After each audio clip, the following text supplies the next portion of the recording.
வணக்கம் நண்பர்களே, உங்களை மீண்டும் சந்திப்பதிலே பெரும் மகிழ்ச்சி அடையும். நான் உங்கள் நண்பன் doctor K Ramesh Prajapati, financial astrologer. நாம் தொடர்ந்து பல விதமாக பலன்களை பார்த்து கொண்டிருக்கிற வரிசையிலே மாசி மாதத்தின் பலனை காண இருக்கிறோம். மாசி மாதம் அப்படிங்கிற உடனே சிவனுக்கு உகந்த சிவராத்திரி வரக்கூடிய நல்ல ஒரு மாதம். நல்ல முருகனின் செயல்பாடுகள் நல்லா இருக்கும். முருகன் அப்படின்னாலே நமக்கு குழந்தை வளம், அதுபோல் நிலபலன்களை பற்றிய விஷயங்கள், கடன் போன்ற விஷயங்களில் வெளிப்பாடுகள், இப்படி எல்லாத்தையும் கொடுக்கிறது முருகனுடைய அருள். அதனால் முருகனை பிடித்து கொள்வது அப்படிங்கிறது மாசி செவ்வாயின் போது முருகனின் வழிபாடு சிறந்ததாக அமையும். இந்த மாசி மாதத்திலே ஒரு சிறந்த விஷயம் என்னன்னாக்க, கிருத்திகை நட்சத்திரம் சஷ்டியும் சேர்ந்து மாசி மாதத்திலே ஒரே நாளிலே வருகிறது. அந்த நாளிலே கந்த சஷ்டி கவசம், கந்த குரு கவசம் போன்ற முருகனின் பாடல்களை சொல்லி முருகனை வழிபாடு செய்ய மேலும் மேலும் வளங்கள் பெறுவதற்கான வாய்ப்புகள் நிறைய இருக்கிறது. இந்த மாதத்திலே முக்கியமாக விவசாயங்கள் செழிப்பாக இருக்கும் என்பதும், நல்ல மழை பெய்யவதற்கும் வாய்ப்புகளும் உண்டு. அந்த அதிகார வர்க்கத்தில் இருப்பவர்களுக்கு ஒரு நல்ல ஆட்சியினுடைய தன்மையும் உண்டாகும். பங்கு வர்த்தகத்திலே நல்ல முன்னேற்றம் வருவதற்கான வாய்ப்பு, மீண்டும் தங்கம் வெள்ளி போன்றவை ஏறுவதற்கான முகங்களும் காட்டுகிறது. அப்படிங்கிறதும், பூமிக்கு அடியிலே விளங்கக்கூடிய கிழங்கு வகைகளிலே விலையேற்றம் கொள்வதற்கான வாய்ப்புகளும் இந்த மாசியில் உண்டு என்ற ஒரு செய்தியுடன் நாம் தொடர்ந்து ஒரு ராசிக்கும் எப்படி பலன் இருக்கிறது என்பதை காண இருக்கிறோம். வாருங்கள். விருச்சிக ராசி நண்பர்களே, உங்களுக்கு பல எண்ண ஓட்டங்கள், எல்லாரையும் கவர்ந்து பண்ணணும்னு எண்ணம். உங்கள் குடும்பத்தில் இருக்கிற அங்கத்தினர்களுக்கும் சரி, வெளியிலே நீங்கள் பார்க்கக்கூடிய நண்பர்களானாலும் சரி, ப்ரையாரிட்டி பேசிஸில் யார் யாருக்கு என்னெல்லாம் செய்யலாம் அப்படிங்கிற எண்ணம், நல்ல எண்ணம் உங்களுக்கு உண்டு. அப்படிப்பட்ட எண்ண ஓட்டத்தில் இருக்கக்கூடிய உங்களுக்கு திக்பலத்துக்குரியவரான இந்த சூரிய பகவான் உங்கள் ராசியினுடைய 4ஆம் இடம் என்கிற கும்பராசியில் உட்கார்றாரு. இந்த 4ஆம் இடம் அப்படிங்கிற இடத்துல உட்கார்றதுனால மண் மனை வாகன யோகங்கள் கொண்ட இடம்னு பேர். அது மட்டும் இல்லை, உறவுக்காரங்கள் வழி, தந்தை வழி, தாய் வழி, இவங்க 2 பேர் உறவுகள் அப்படிங்கிற விஷயம் உண்டாகும். அப்போ இது கிளியராக இண்டிகேட் பண்ணுது, உங்களுக்கு நிறைய சுப நிகழ்வுகள் வீட்டிலே நடக்கப் போகிறது. அது மூலிமா நிறைய உறவுக்காரங்களை பார்க்கக்கூடிய சூழ்நிலை இந்த மாதம் உண்டு. அதுபோல் உங்களுக்கு சூரியன் அங்கே போய் உட்கார்றதுனால, சுகஸ்தானத்தில் போய் உட்கார்ற, ஒருத்தருக்கு ஒருத்தர் பார்த்துக்கும் போது அந்த போஷர் அப்படின்வோம், பாடி லாங்குவேஜ் அது கொஞ்சம் ஸ்டிஃப் ஆகிடும். அதுபோல் வார்த்தைகள் சிலதெல்லாம் மரியாதை அப்படிங்கிற விஷயம் தவிர்த்த வார்த்தைகளாக மாறிவிடும். அது மட்டும் கொஞ்சம் கேர்ஃபுல்லாக இருந்துக்கிடுங்க.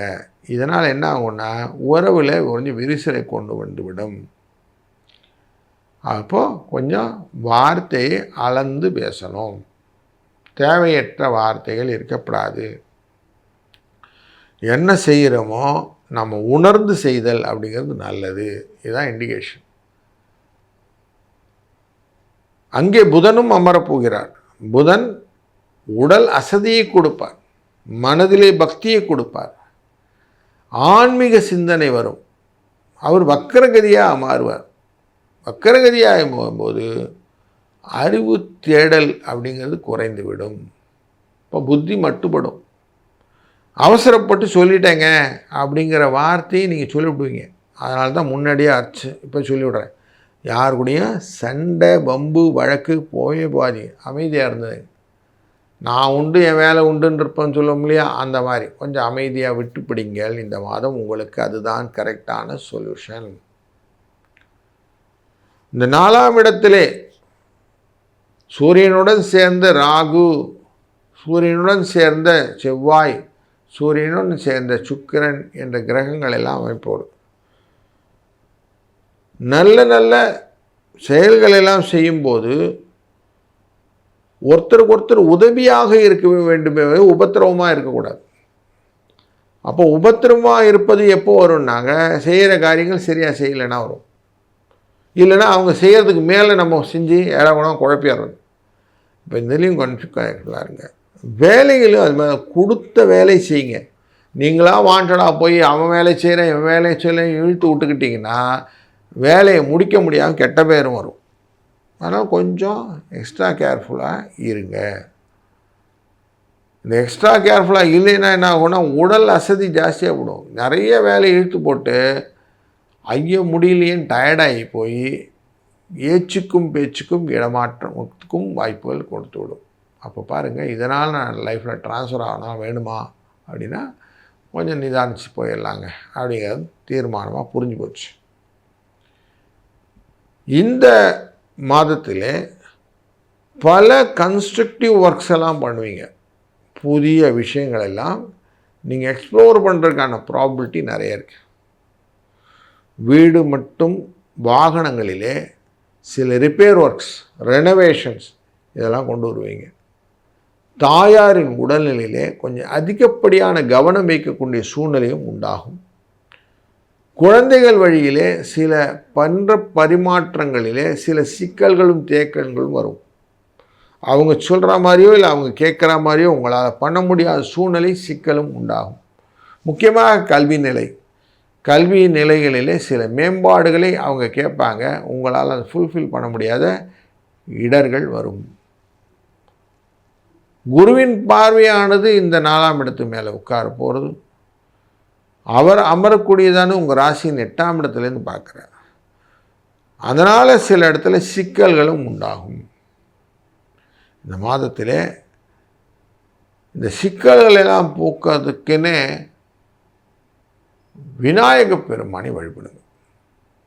எவ்வளவு தூரம் விநாயகரை மனதில் நினைந்து, ஏன்னா இப்போ தொழில் ஸ்தானம் என்கிற 10ஆம் இடம் கர்மஸ்தானத்துக்குள்ளார உட்கார்ந்துருக்கிறாரு கேது பகவான்.